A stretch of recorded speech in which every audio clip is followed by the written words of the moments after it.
After a long-awaited support of an Indiegogo campaign, I finally got the Padcaster Parrot Pro Teleprompter kit in for my backing. There was a lot of controversy surrounding this thing. I knew what I was getting into with the Indiegogo and Kickstarter campaigns. You know, those things have a potential of never coming to fruition. So that being said, I really had no doubt in the Padcaster crew because they delivered this awesome thing that I've always used and I've been using on my channel since I think they released it. This thing is the Padcaster Parrot Teleprompter. It's not the Pro version, which is here. This thing has been great. I love this thing and I wanted something better because this one has some quirks that I don't really like, but I get over because of its ease of use. Anyways, with that all out of the way, let's get into the unboxing of my backing. I think I picked the cheapest one at the time. It was like $129. One thing with that though is that they snuck in some shipping costs at a later date. I think it was in December. I initially backed this thing in June of last year, I think. I don't really remember. I knew what I was getting into with the Indiegogo campaign. One thing that's included in this backing package is this little thanks for supporting Parrot Pro. If you have issues, contact yada yada. Get that out of the way. Let's get into the unboxing experience of this Padcaster Pro Teleprompter kit. Comes in a really nice case, protective in all aspects of what's included in it. There is the teleprompter here. I'm gonna take this out of the plastic and then we'll look at this in closer detail here shortly. I wanna see what's all included in the accessories. I believe these little straps here are for larger devices to be adhered to the teleprompter kit. I'm not gonna be using these because I don't want to put anything huge on this. Another thing that's included is the adapter rings for the types of threads that you may have. I think there's 8 of them. 1, 2, 3, 4, 5, 6, 7, 8. 8 different threads that are included in this packaging. Looks like you get a cleaning kit. There's a brush and stuff in there. I'm not going to open this because I don't really care about that stuff. And what else? You get a remote and the battery warning. I'm not going to use this either because I don't use Padcaster's app. I use this thing called Prompt Smart Pro. That thing is fantastic because it has dictation and stuff. I paid for that app way better than what the free app that Padcaster gives you. So all of that included in the case is $149. You can buy it on Amazon and whatnot now. Not too bad in considering I paid, I think $99 for this. Now this part of the video is where I'm going to compare the Parrot Teleprompter to the Parrot Pro because I am so intimately familiar with this and I use this in almost every single one of my videos. That being said, let's do a physical comparison between the two. You can see that this has more like a gloss finish in the plastic. I've never been a super fan of that because if you see all the fingerprints that are on this thing. The Parrot Pro, however, has this nice matte finish to it. I wasn't expecting this quality of plastic on it. I was more so expecting this type of finish because of cost and whatnot. So with the physical comparisons, I'm gonna try to piece this down in portions to make this more of a consumable video. The rears of each of these teleprompters is designed quite a bit differently. The Parrot teleprompter comes with this metal seal. I use the 58 millimeter ring because it comes with it in the same kit here for 99 bucks. And you can use this back portion as the cover for it. And it's metal in design and much more higher quality. My initial impressions of the Parrot Pro, however, come with this plastic type of thing. I don't know how I feel about that. Look at this. It's kind of junk actually. And it's kind of weird to slide in. It gets like stuck. Maybe that'll loosen up over time, but this is the initial impressions of it.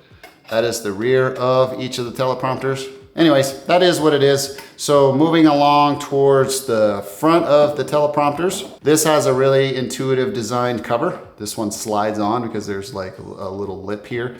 So it slides on and seals really nicely for storage and travel. You can hear it click into place. You know it's locked in because it clicks in. This one has a different design because it's all in one body, so you don't have parts floating around. The only thing that comes off of this is this rear cover for the lens. Bottom lip serves as the cover for the glass. So it has these two adjustment knobs here that you gotta loosen up to fold down. But before we talk about that, there is this knob here that it will come into play for larger devices for the Parrot Pro. I need to tighten that up while we pull this down. So you pull this lip down, it feels a little plasticky, but I mean, it is what it is. I can loosen that up a little bit more. And that is the extent of how this opens. This looks like it may sag a little bit, but The intent of that is that it will keep the phone out of the field of view of the lens. Inside the lip here, you have the Padcaster logo, and that is to inform you that there is like a little secure lip here that will hold your device in. I like how big that is. I mean, they probably could have made it a little bit larger because some people use, you know, the OtterBox type of cases that are quite large. And then I'm gonna refer you back down to the bottom here, back to that knob. You loosen this up and then you adjust it as such to fit your device. It's a little janky right now, but I'm just attributing that to lack of use. I think over time the plastic will wear and it will help be more easier to make those adjustments. One thing that I almost forgot to speak to is that there's a lip back in the back of this to stop your phone from hitting the glass. This is a little weird to get to for me because I mean the potential that you hit the glass is quite high. As you can see, there's that little lip right there that will stop your phone from hitting the glass. I mean, I just touched the glass a couple of times trying to get that up. That being said, before you close that though, I can see that kind of being a pinch point for folks forgetting to push this down before, you know, closing it back up. And then I would say close it back up. You have to adjust the knob for protection of the glass. I don't know how I feel about the Parrot Pro Teleprompter just yet. I thought it was a good idea initially and it looked like a fantastic type of device to open up the field of view that this thing has, but I mean this thing in comparison, you just slap the phone in there and then it pinches and holds the phone. I don't know, this one is kind of a hard design to beat considering that that's how easy that was to adjust. Another thing that you may be worried about is the stress that this may cause on your camera lens mount. We'll talk about that here shortly. That is a quick, not quick, but a fairly in-depth comparison of my initial impressions of the Parrot Pro Teleprompter from Padcaster. Let's hop into some samples and we'll talk a little bit more about this. Okay, so here is my Sony a7 IV with a Sigma 24-70 full frame lens. You can see the field of view is quite wide. I'm going to start off by talking about the Parrot Teleprompter, the non-pro version.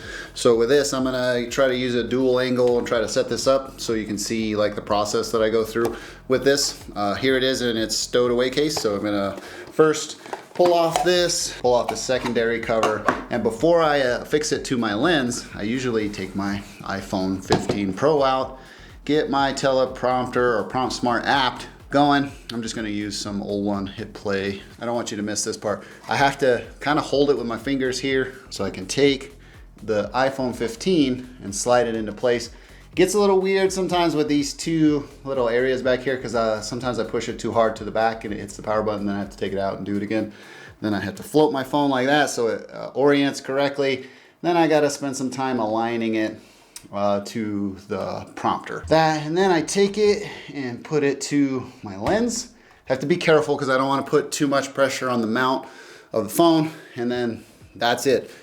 That is how it's attached. That is at 24 millimeters arm's distance away from the camera. One thing with the Parrot Teleprompter is that a lot of folks complain that it's not for use for further distances because of this. I mean, you have to be close, and if you don't have a remote, it's really difficult to kind of manage. I do this on purpose because I mess up a lot when I'm reading my scripts, so I can hit play and pause and reverse and do all that type of stuff within an arm's distance. Now, I usually take an opportunity to zoom it in and make it fit appropriately. And I purposefully set up my lights in the background. My wife uses this station too, so she's kind of short. I purposely use those two lights, these ones, to kind of line up my shot to know where I'm at. This gives me the ability to read the script and kind of get a decent depth of field, for my videos, considering how close I am to the camera. You can still see some vignetting up in the top. I'll put my hand down. Just pay attention up here and up here. For that little bit of vignetting, because it's not even vignetting, it's the blockage of the prompter. I have to zoom it in a little bit more. I usually end up having to go about 50 millimeters in on this 24-70. It gives me a good, decent depth of field while allowing me or enabling me to read my script effectively. That being said, that is the original gangster for teleprompters, and that's what I've been using for years. This thing has been phenomenal in the space that I use it in. I have only a few complaints, but for the price, I mean, the utility of it is massive. It helps me a lot. So with that being said, let's take this one off, and then let's go ahead and do the Parrot Pro. Bear with me here because this is going to be like one of the first times that I've set up the Parrot Pro, so let's go through the process of doing the same type of thing. I really don't like this back cover, Padcaster. Something I'm going to have to get used to. I wish you guys would have made this wait, let me see something. Does this metal one that I have for the Parrot Pro fit? Dang, it does. Why didn't you guys do this? Cost savings? Man, now I have to loosen up these screws, you know, these tension screws, lower this part. There's a limiter there, so be careful with, you know, putting this down. And then I'm gonna tighten this one up. And then I gotta get into the weird finagling of putting up this back cover. I gotta be careful with that because I think I'm not gonna remember to store that one away, and I'm gonna push it against the glass. I don't know how big the iPhone 15 Pro is on this thing, but we'll go ahead and slap this in place. This is at 24 millimeters on the A7 IV full frame lens. You can see the front Padcaster thing here is blocking the view at this full frame camera and lens combo. There's a lot of the stuff there. I would never use this, but I mean, it exists. Now I'm gonna take my iPhone. This allows me to put the Padcaster in place prior to me getting the iPhone in on the stuff. Just gotta be careful with, you know, my mount and stuff like that. So if I push this in, no. Here's some information. Okay, that's fine. Oops. Be careful with the button pushes and stuff. A little wonky, but overall nicely implemented. Just gotta be careful, gotta spend some time using it. Don't push your Siri button or your freaking Google Assistant. Now this is at 24 millimeters all the way, you know, zoomed out on the lens. Let's see how far I have to zoom it in to get a good shot where you don't see the phone and all that type of stuff. So I'll just go to a preset 35 mil. You can still see the phone right there. And let's go in a little bit more, maybe 37 millimeter. So, I mean, not even 37, I'd probably say 40 millimeters is usable. So I gained about 10 millimeters of field of view on this. So with that being said, there is that. Let's do a shot on like how this affects the color, because I know a lot of people worry about how the glass affects the image quality off of your camera. Let me know in the comment down below what you thought about this impromptu test between the two to tell the difference, you know, as we use them. Anyway, let's hop over to that now. Okay, so I'm in a well-lit, controlled environment right now. Nothing's on the camera, so this is what you would expect to capture raw from Sony A7 IV with a Sigma 24-70 full frame lens attached to it. I'm at 40 millimeters right now because when I put the Parrot on, or the Parrot Pro onto the camera, I want to just be, you know, no obstructed view. Let's go ahead and attach this thing to the camera. And now it doesn't have a phone. I'm gonna put one in there with a script to be read. I'm not gonna read a script, but as you can see, it doesn't really take an impact on the quality of footage. There's a little bit of a shift because you're introducing more glass in front of the sensor that's already there. That being said, like, I don't think it negatively impacts your footage at all. But I'm not the one to judge for you. With that being said, I'm going to introduce a camera, or not a camera, a smartphone, to see if it has any impact on the quality of the image. Because now I have an actual script up, and the reflection from the phone to the glass is something most folks consider as might be a potential issue for the quality of footage that you can capture. I think it's a good opportunity for me to brighten this all the way up on the phone to see if that has any impact as well. That is 100% on the iPhone 15 Pro. Brightness wise, and the script is up and running. You be the judge. I just wanted to put this out there for you to consider if you are considering the Parrot Pro for purchase. This concludes this part of the test of how this thing impacts the clarity of footage that you are capturing on your camera. Leave me a comment down below what you thought, or what your thoughts are on if there was a stark difference that you noticed or something like that. I mean, there is that small shift in color, but it's nothing you can't correct for, or even just leave, that most people won't even notice. So larger devices. I have the Padcaster Parrot Pro Teleprompter on the camera now. I am going to put my Pixel 8 Pro on there with full brightness. I think I'm gonna have to make some adjustments. I took the case off. That might have an impact. Actually, I know it will have an impact. This is a larger device, but it looks like it's fitting quite nicely at 40 millimeters. Let's see how far I can zoom out, because well, this is actually closer to 50. Zoom out, see where I can start introducing I'm paying attention down towards the bottom here. It's where I usually use to gauge. You could probably get a passable image from there, but I can still see the device, where is it? You see the shadow down there at the bottom? Let me zoom in just a little bit more. Hey, look at that. There's a little bit of vignetting. Not vignetting, but you can see the tops there. This is 36 millimeters with a Pixel 8 Pro. I'm impressed, thoroughly impressed actually. Let's see if the phone is there. Yeah, you can see the reflection there. So this is 36, I'd say I go in a little bit more, 37, 38. Gone, vignetting's gone, or the case is gone. Pixel 8 Pro with no case. You're probably gonna have to take your case off if you wanna zoom out more. Like I did here, but I mean, it handles it no problem.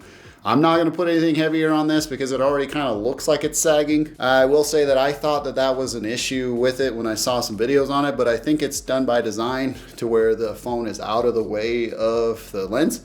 I think the design of it's quite nice, if I do say so myself. I like how it points down. I wouldn't use this in a mobile environment or anything like that because of the potential that your device would fall out, because it's not secure inside there very well.